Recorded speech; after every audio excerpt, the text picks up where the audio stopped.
Welcome to Drive the Daf. Clear, structured explanation of the daily Daf in 20 minutes. You can even follow in the car.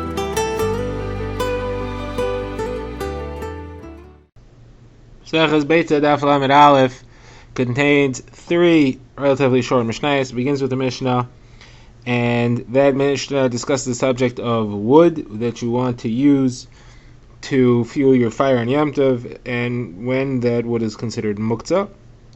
The Gemara will discuss it.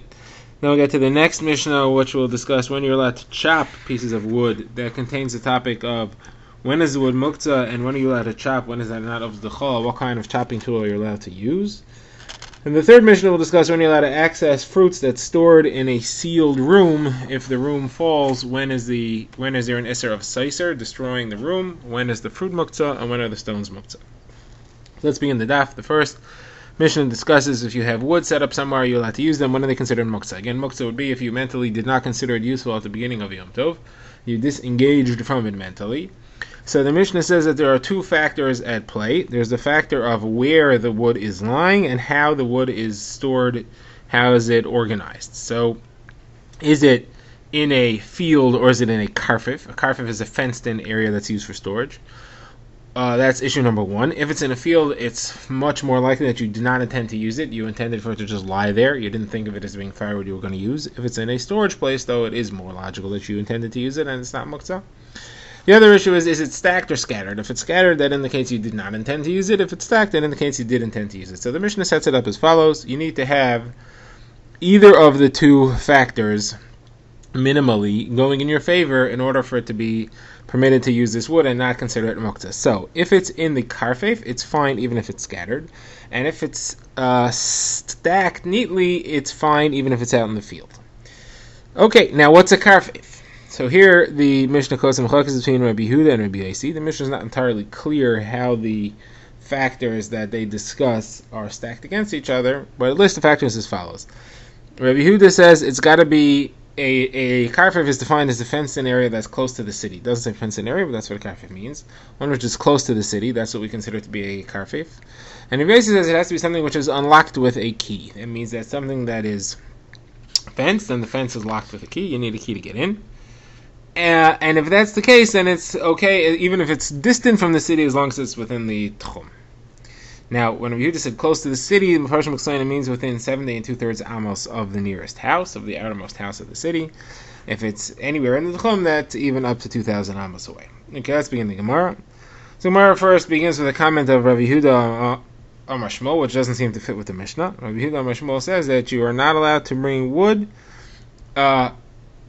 to use for firewood on Yom Tov unless it has both factors mentioned in the Mishnah. It's stacked and it is in the karfif. So the Mishnah doesn't fit with our Mishnah. Our Mishnah said either of the two factors is okay. So the Mishnah says, well, our Mishnah is a das yachid. It's a single individual's opinion.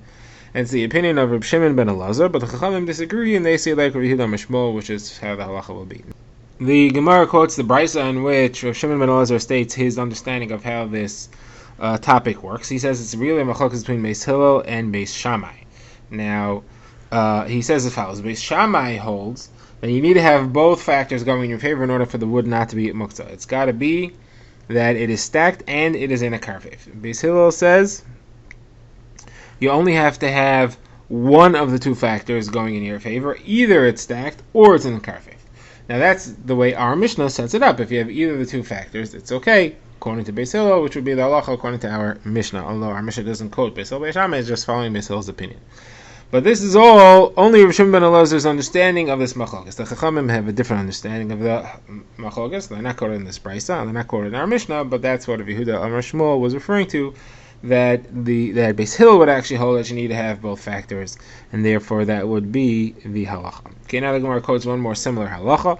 Rava says if you have reed leaves or grape leaves, even if they're neatly stacked, that does not count as something you could use for firewood because the person knows that they're going to blow away in a breeze, and therefore he doesn't consider it to be useful, and he mentally disengages from it, and it's not considered to be useful in the beginning of Yom Tov, and therefore it stays muktzah. The only way that it could be useful is if you put something on top of it, so that will weigh it down, and then he considers it will not get blown away, and he does plan to use it.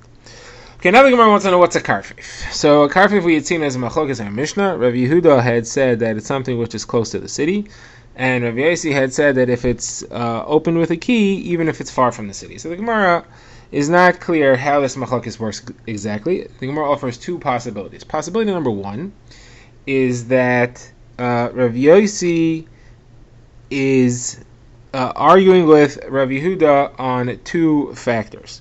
That means to say as follows. Rav Yehuda says that it's got to be something which is close to the city and locked with a key. He requires both factors. Again, it's a two-factor, one of the two-factor kind of discussion, just like before, but here we're discussing different things. We're discussing the factors involved in defining a karfif, which we have two things we've seen. We've seen close to the city and locked with a key. So according to Gemara's first understanding of Yehuda holds you need both factors. It has to be close to the city and locked with a key. And it basically means to say you only need one of the two. Either one is fine. Either close to the city or locked with a key. And that he's therefore Mekel more than Rav Yehuda. In both of those cases, he has two kulos over Rav Yehuda. That's Gemara's first understanding. Gemara's second understanding is that Rav Yehuda didn't say anything at all about locked with a key. He just said it has to be close to the city. It's the only factor that's relevant.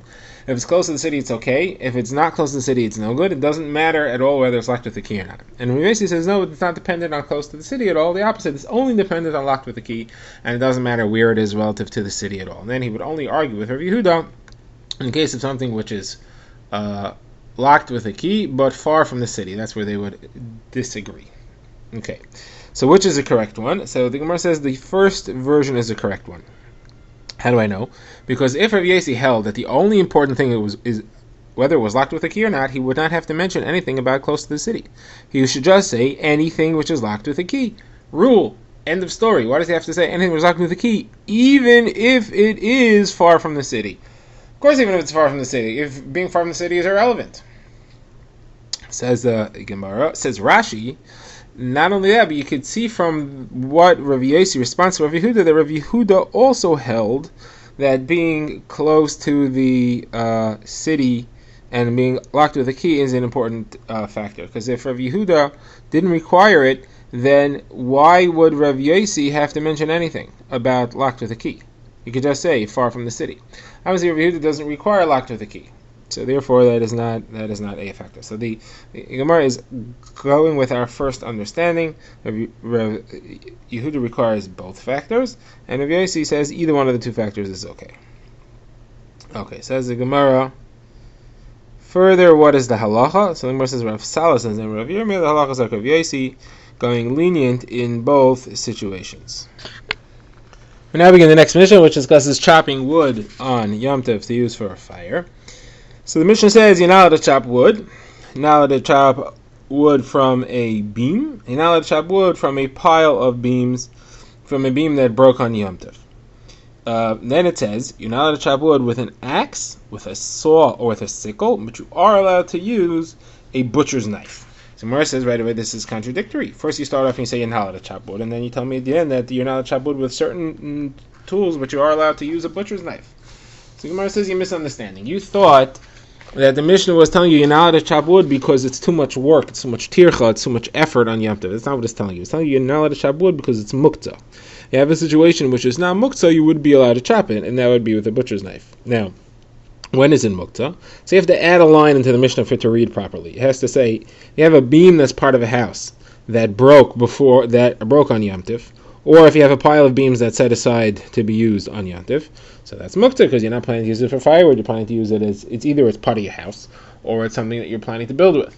So then it's muktzah even if you change your mind or if it collapses on Yom Tov. If, however, you have a beam that collapsed and fell down before Yom Tov, then it's no longer part of anything. Then it's firewood. You're allowed to chop it on Yom Tov. What are you allowed to use to chop it? So you cannot use these three tools that seem to be weekday activities. You're only allowed to use a butcher's knife. That's a shinoi. Now the Gemara gets into these tools specifically. So the Gemara has a statement by an Gemara that refers to one of them, which has two edges. It has a wide edge and a very narrow edge. And he says you're allowed to chop with the narrow edge, you're not allowed to chop with the wide edge. Now, of these tools, there's one that has a very narrow edge. The axe has a wider edge than the butcher knife. The butcher knife has a narrow edge.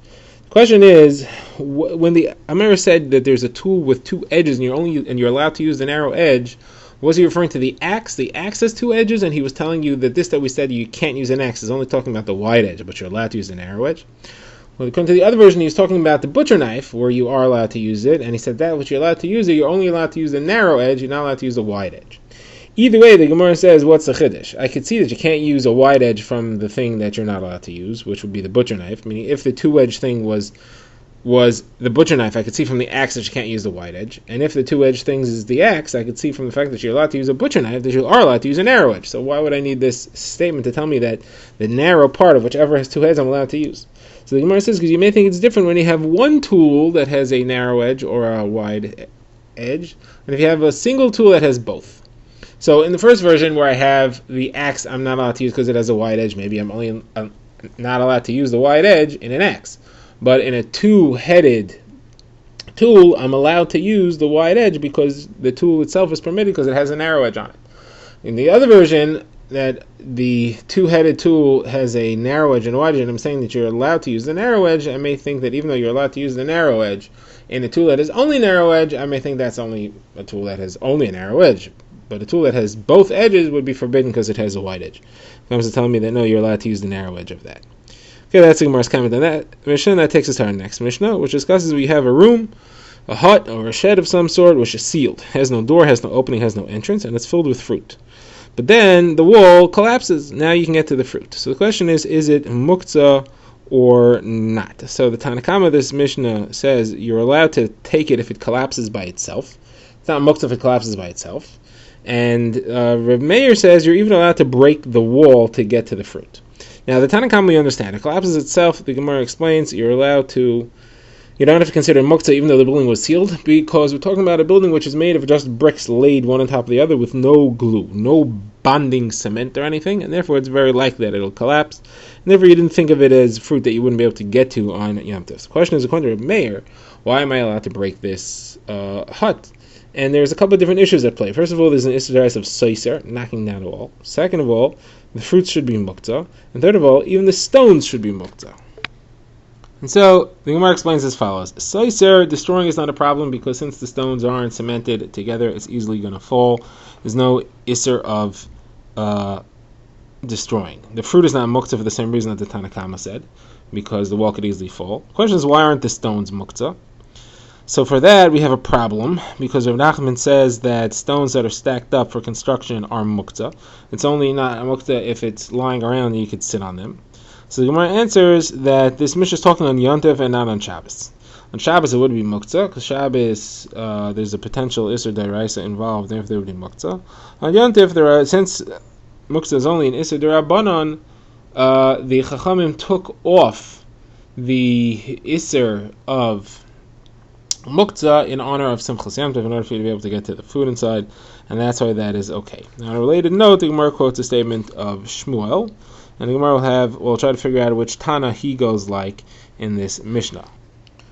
Shmuel speaks about the halacha of a seal in the ground that's a cover of a tunnel or a cave, a trapdoor or something, which is sealed with a rope. So there are three ways to get rid of the rope. You can either untie it, you can unravel it, or you could break it.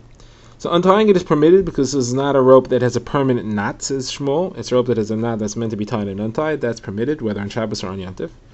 Breaking it or unraveling it, so that is a question of stira. So the halacha is that stira on the ground is forbidden. So this seal is on the ground, that's aser, either Shabbos or Yom Tov. However, if it's a kli that has this door that's sealed with a rope, there it's permitted because there's no issue of binyan b'stira b'kelim. Shmuel holds you're allowed to destroy or break a kli. That's not called the malacha of destroying or breaking. And he says this is true on Shabbos or on Yom Tov.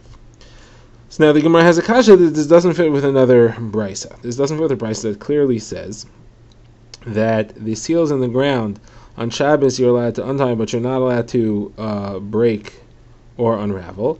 But on Yom Tov you are allowed to break them and unravel them.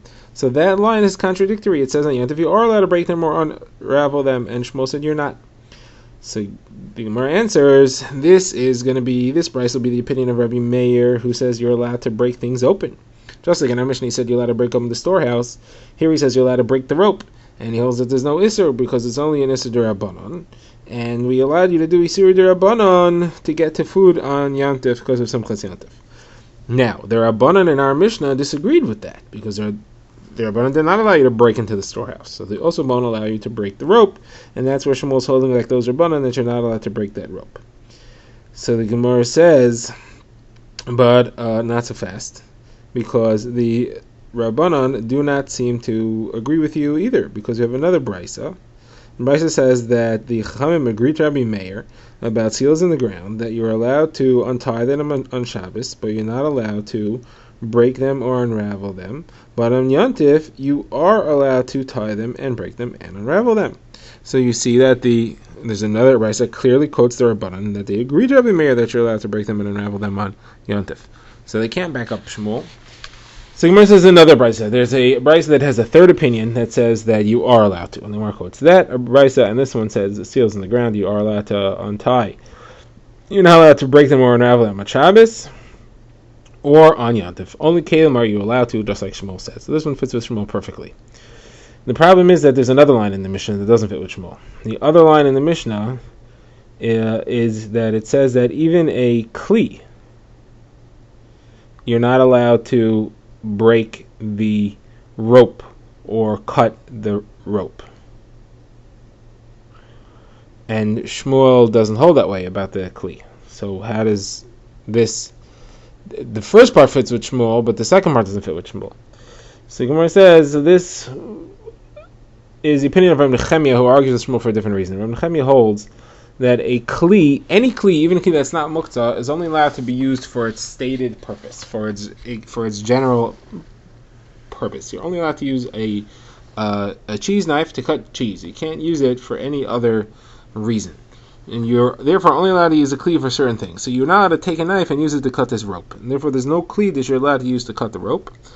And that's why it is usher to break the rope or unravel the rope on Kalim, because the Kli that you're going to use to cut it or unravel it, you're not allowed to use for a different reason. That's why Shmuel, that's why this Beitzah holds away. Now Shmuel does not hold like Rav Nechemia in that aspect. So therefore he agrees with the first part of this Beitzah, but not with the second part of this Beitzah. So Gemara says the problem is that if this is Rav Nechemia's opinion, then the halacha should be the same on Shabbos and on Yontif. But he only says that it's usher on Shabbos, not on Yontif. He only says that the rope on Kalim cannot be broken or untied on Shabbos, not on Yontif. So the Gemara says that Rav Nechemia only said his halacha on Shabbos, didn't say it on Yontif. Yontif he holds that it's lighter. And the Gemara says that's a very nice thing to say. You want to say that Rav Nechemia's strict rules in Muktzah are only on Shabbos and not on Yontif, that he has that extra stringency that you can't use a Kli for anything that's not its intended purpose. Problem is, we see differently. We see a Beitzah quoting Rav Nechemia. We see a Beitzah which apparently is Rav Nechemia that says otherwise. This Beitzah talks about using kalim as firewood to burn them on Yontif. And it quotes three opinions. And we've explained what three opinions are. So one opinion is that you are only allowed to burn whole functional kalim, you're not allowed to burn broken kalim. The reason for that is that would be Rabbi Huda's opinion. He holds that broken kalim are muktzah, because they were not meant to be used for firewood, they were meant to be used as whatever kli they are. Now the next opinion is that you're allowed to burn whole kalim or broken kalim. That's Rabbi Shimon's opinion. He doesn't hold of muktzah. He holds that if something changes function from being a kli to being firewood, that's okay. It's not muktzah. And the third opinion is that you cannot burn even whole kalim, even though they're not muktzah at all, or they shouldn't be. You cannot burn whole kalim. That has to be Rav Nechemia's opinion, because he's the only one who says that you can't use a kli for something it's not intended for. And this is Yontif. This is referring to Yontif, and we see they clearly do hold that Rav Nechemia sticks with his opinion of muktzah even on Yontif. So Gemara says it's two different versions of what Rav Nechemia holds. This Beitzah disagrees with the previous Beitzah. Shmuel will say that the Beitzah has a differentiation between Shabbos and Yontif as far as Rav Nechemia's opinion. And this Beitzah holds that there is no difference, and that's why you have that halakha. Drive the Daf is a project of the Grand Woodlands Shul and is presented by Rabbi Yitzchak Landa. Find us on YouTube or subscribe to daily emails by emailing drivethedaf@gmail.com.